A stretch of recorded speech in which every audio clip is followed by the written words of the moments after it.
The alien envoy. The ship broke through Earth's upper atmosphere without resistance. Sleek, silent, and shimmering with dark metal, it hovered high above the clouds. Inside, Envoy Valethern of Zyril Prime stood motionless, her dark violet eyes scanning blue and green landscapes through the ship's viewing screen. She had seen many worlds. Primitive ones with trees that spoke, civilized ones powered by stars. But this one, Earth, felt wrong. Too quiet. Too calm.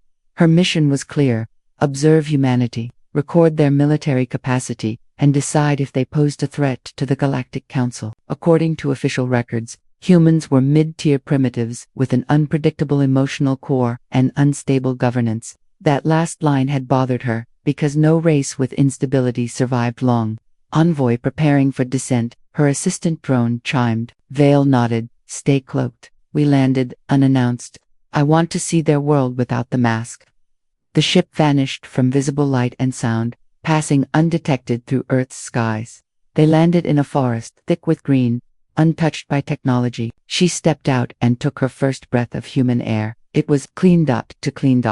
Her boots pressed against dirt, but satellite readings showed no surveillance, no drones, no defense grid. Yet earlier scans showed powerful satellites circling the planet. Why did the system look defenseless, but feel dangerous? She walked quietly between trees. Her translator hummed as it picked up local animal sounds. Nothing threatened her. Not even the weather dared shift. Suddenly, a beep echoed from her scanner. Metal signature, recently, about 30 meters west. She followed it there. Under moss and leaves was a drone, human-made, triangular, scorched, and half-buried. It was old. She activated her lens to analyze the tech. No energy signature. The drone was clearly dead. Rust on the plating. Primitive alloys. Optics smashed. But something didn't make sense. She checked planetary logs from local conflict records. According to human data, this drone had been used in a border skirmish on a nearby moon. Against an entire Zovari fleet, 23 ships had gone dark during the incident. Official cause: mechanical failure. Mechanical failure. One drone, half the size of her escape pod, had erased a battle fleet, and no one knew. She stepped back, heart racing, not from fear, but confusion. Envoy, her drone whispered, "We're receiving a soft ping. Unknown origin, location, everywhere. It's bouncing between civilian satellites, encrypted. No, polite." She froze. Polite. The message appeared in front of her eyes. "Welcome, observer. We see you. We offer tea." Tea. They knew she was here, knew her mission, and instead of attacking, they invited her for tea. That wasn't military arrogance. That was confidence. She accepted the invitation. Vale's shuttle was escorted without force by 2 unarmed Earthships, civilian class, no weapons. But her scanners kept glitching. Every time she tried to scan the interior, her system replied, "Information una bailable. Respect privacy protocols." They landed on a floating platform in the middle of the Pacific Ocean. A human stood waiting. Male, gray hair, calm eyes, dressed in simple clothes, no armor. "I'm General Marcus Rain," he said, extending a hand. "Welcome to Earth." She did not shake his hand. "You're unarmed," he smiled. "We don't greet guests with guns, but you saw my scans. You know I'm here to assess threat levels." "We know," he nodded. "That's why we invited you." She narrowed her eyes. "Aren't you worried about what I'll find?" He tilted his head. "We've got nothing to hide, and too much to lose." They walked side by side through clean, minimal hallways. No guards followed. No alarms sounded. She passed by classrooms, libraries, peaceful gardens on metal decks. It looked like a research station. But underground, scans told a different story, layers upon layers of buried military systems. "You're hiding something," she said. "We're not hiding," he replied. "We're just done showing off." She stopped. "Explain." Marcus turned to her, and for the first time, the kindness in his eyes faded. "You think Earth is peaceful. It isn't. We just learned what happens when we stop being monsters." He led her into an elevator. They descended far beneath sea level. The doors opened to a massive archive room. Screens flickered, blueprints of weapons, machines, orbital defenses, all marked classified. "You want to see what humans are capable of?" Marcus asked. She nodded silently. He pointed to a rusted missile on display. "That's from the year 2043. We stopped using them because they were too powerful for war. She frowned. Too powerful. For war. He looked her straight in the eyes. We built weapons that could wipe out your council in 1 hour, but we don't want war. Not because we fear you, but because it would be too easy to win. Ghosts of Warvale stood in the archive room, deep beneath the ocean. No alarms, no guards, no noise, just screens that buzzed softly, machines that hummed as if dreaming. She stepped forward slowly. The air was colder, here not from temperature, but from memory, the kind that sits heavy in a room long after the war is over. General Marcus watched her carefully. He did not speak. He let her walk, let her see. She stopped at the first screen, a grainy video play day. Human city, once bright, now crumbling buildings, turned to ashes, skies black with fire, children running through smoke. Her translator whispered, a title, historical footage, Second World War, estimated deaths, 70 million. Her breath caught in her throat. She moved to the next display. Weapon hung inside glass, simple in shape, nothing exotic, but the text beside it made her heart freeze. Nuclear warhead, year 2043. Capable of evaporating a city in 2 seconds. Power output enough to destroy a continent. She turned to Marcus. You said you stopped using them. He nodded. Because we realized they made war meaningless. He frowned. Meaningless. He pointed to the next exhibit, a drone, smile, silent, shaped like a triangle, looks like a child's toy, but the screen beside it told a different story. Autonomous combat unit, X1, used in the Pacific conflict. 200 enemy ships disabled in 12 minutes. Human casualties, 100% precision rate. He tapped the glass gently. These drones don't miss, they don't rewind, they never disobey. Looked at the weapon, then at him. Why do you keep them? Because we can't forget what we were, and we must be ready in case we need to become that again. She stepped away, her hands trembling. Now the last screen caught her attention. It was titled Only Operation Silent. She accessed it. No password required. Inside were simulations, thousands of them, every known alien species in the galaxy, each one simulated in battle against Earth. Different tactics, different tech, different numbers, but always the same result: human victory. Not after days, not after hours, in most cases under 30 minutes, some within 5. She whispered, stood beside her now. Because we learned long ago that wars are not won by weapons alone, they are won by minds, by patience, by understanding your enemy better than they understand themselves. He walked to a console and pressed a key. The screen shift. Simulations this time. Her homeworld, Zero Prime, her own people, her own defense fleet. The simulation begun. She watched as Earth's ships appeared. Not many, just 5, small, nothing impressive. Then the network attacks started. Zillion ships lost vision, turned off, atmosphere destabilized on planetary bases, and then silence. The entire simulation ended in 9 minutes and 17 seconds. No one dead, no shots fired, just surrender. She turned away, shaken. We never saw this in the council records. Marcus sighed. Because we never showed it, because we never needed to, because we hoped no one would ask. She looked at him, her voice low. You could rule the galaxy. He nodded. We could, but we don't, Beckus. We know what happens to rulers who forget. Mercici studied his face, tired, weathered, but not proud, not cruel, just burdened. Burdened by power, burdened by choice. You avoid war because it would be too easy. Her voice was a whisper, now not a question, a truth. He nodded again. Easy to win, harder to forgive ourselves afterward. She looked back at the archive one last time. So much destruction, so much regret. Earth did not hide its power. Earth buried it because it knew what it cost, and because it feared what it might cost. Agenvale's view of humans had changed. They were not harmless, not primitive, not unstable. They were survivors of their own making, of their own nightmares, and now they carried a silent promise. Never again, lest they mustn't, lest they had no choice, lest the galaxy forced them to remember who they used to be, and if that day came, she now understood no one would stand a chance. The Mercy Doctrine. The elevator descended again, deeper than before, colder now. The air pressed against Vale's skin, like history itself whispering through metal walls. She did not speak, neither did Ma. Silence between them was not empty, it was full of ghosts. The doors opened, lights flickered on by themselves. She stepped into a room with no guards, no chairs, just a single pedestal in the center, a sphere glowing with soft blue light. Marcus stopped at the edge. Beyond this point, he said, I cannot follow. She glanced at him, confused. Why? Because what you will see is not for human eyes anymore. It is for those who must understand. She stepped forward. The doors closed behind her without sound. The sphere blinked once, then again, then it spoke. Voice soft, clear, neutral. Welcome, Envoy Valethorn of Zyrel Prime. You are accessing the Mercy Doctrine archive. Do You accept full psychological responsibility for what you will witness. She hesitated, then said yes. The room changed. It became sky stars all around her. She stood above galaxies below.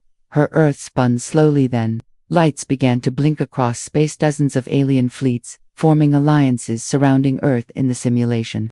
She recognized the species, old, powerful, some old, some feared. Together they could conquer systems, but not Earth. The sphere narrated gently, "This is simulation. Zero mercy. Level 1. The fleets moved in. Earth did not fire. Earth spoke a signal sent to every enemy. Ship a poem, a story, a memory, not a warning, not a threat, just a reminder." The fleets ignored it. The simulation continued. First, Earth jammed communications, then gravity pulses, disabled weapons, then precision. AI neutralized life support without death. No one died, but no one could move. Ships drifted powerless. Some began to panic. Others surrendered. The whole thing lasted 8 minutes. Zero human losses. Zero alien deaths. Total victory. Vale tried to speak. Her voice failed. The sphere continued. Simulation 1. Mercy. Level 2. This time, Earth responded with culture broadcasts of human music, history, art, laughter. Aliens paused. Some cried. Some broke down. Entire armadas refused to fight, fled, refused to returning. The simulation. Humans won without touching a weapon, without touching anything at all. She breathed hard. "This is how you fight," the sphere replied. "This is how we win without war." Simulation 2. Mercy. Level 0. A darker version, loaded. No broadcasts, no messages, just action. Every enemy ship disassembled atom by atom by Earth's satellite intelligence system. No resistance, just cold exact calculation. She watched in horror. Why build this? Because sometimes mercy must have teeth. The simulation faded. The room returned. The sphere pulsed once, then said, "Do you understand now why humanity fears itself?" Thale said nothing. Her mind spun. Earth had the ability to defeat the galaxy in silence, not with death but with understanding so deep it unraveled empires. This was not mercy born from weakness. This was mercy born from unbearable strength, the kind of strength that begged for peace, because the alternative was unthinkable. She turned. The door opened. Marcus stood there waiting. "You saw it?" She nodded slowly. "I did." He did not smile. He only said, "Now you know why we shake hands, why we offer tea, why we laugh and dance and sing to the stars, because it is the only way we know to stay human." She followed him back.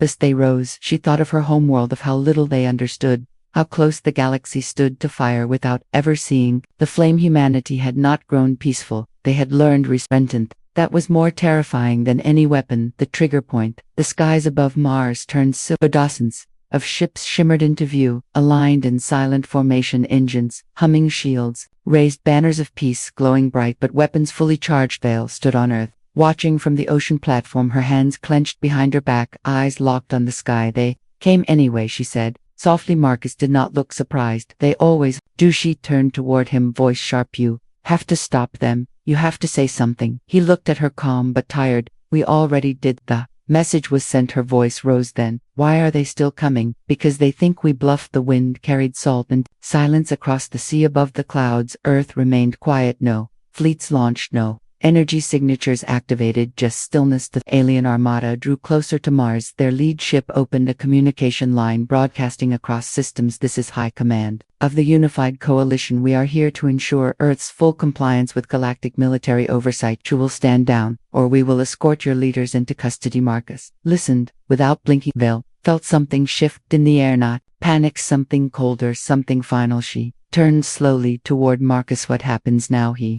walked forward to the edge of the platform. "Now we wait." Mars orbit lit up for a second. Not an explosion, not a strike, just light. The alien ships froze in place, stopped, weapons powered down, shields collapsed, but there was no visible attack, no ship damage, no crew injured, only silence. Then, one by one, the alien ships vanished from sensors, not destroyed, relocated. Instant transport from Mars orbit to Earth's upper atmosphere. Zone contained, floating peacefully in a magnetic stasis field. The transmission returned, but it was no longer from the coalition. It came from Earth. Voice emotionless, unhurried. "Your vessels have been secured. Your crew remains unharmed. You have crossed the final line. This was your warning." Vale whispered. "They didn't even fight." Marcus looked at her. "At last we never do until we must." The Galactic Council received the report within minutes. Panic spread through diplomatic channels. Some demanded retaliation, others begged for peace. But no one moved, because every sensor confirmed the truth.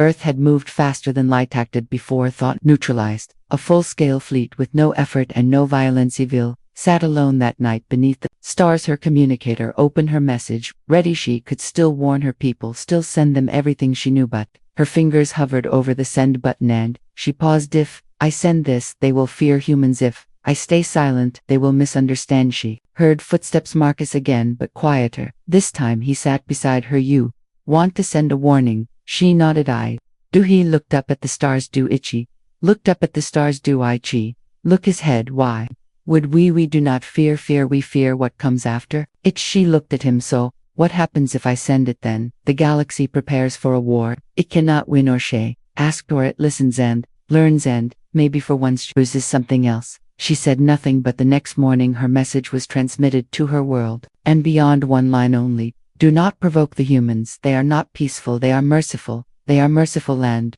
mercy is not weakness. It is the last warning before history repeats judgment of the galaxy. The chamber was carved from light itself, high above the core of Zero Prime, floating in still orbits, surrounded by silent stars and waiting voices. Delegates gathered, robes, clean faces, still some with curiosity, others with fear, and a few with denial. The center of the room stood Veilthorn alone, her hands folded, her posture straight, her eyes not blinking. Behind her no humans, just a single transmission sphere humming gently, connected to Earth, waiting without speaking. The High Speaker of the Galactic Council rose, his voice echoing across species. Envoy Veil, you have returned from the human world. Your report is complete. The Assembly now requests your final words before judgment is passed. She looked around slowly at faces she had once trusted, at names she had once believed, at voices that now sounded too quiet. She spoke. You sent me to investigate humanity. You told me they were primitive, emotional, fractured. She stepped forward. You were wrong. They are survivors of their own extinction. They are builders of gods and destroyers of nightmares, and chose to hide all of Ita. Murmur moved through the chamber. She raised her voice. They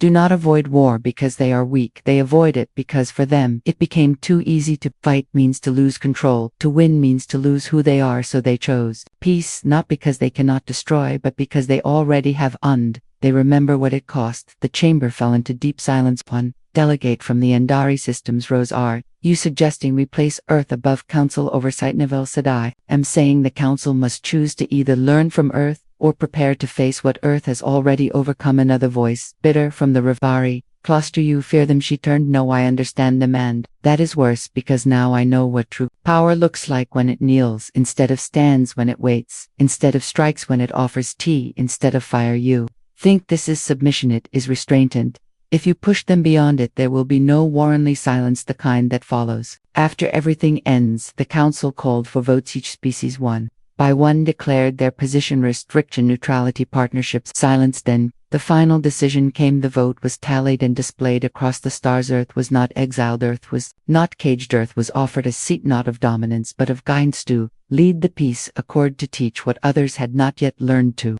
carry the burden they had already lived through on Earth. Accepted with no celebration, no speeches, only one short reply: we will help if help is wanted. We will stay silent if silence is peace. We do not seek to lead, but we will stay. And so, others do not fall. Veil watched the stars as she left the chamber. Some still feared, some still doubted, but none forgot, because, for the first time in recorded memory, the galaxy had seen mercy that could shatter planet sand, had chosen to listen instead of test. At the end,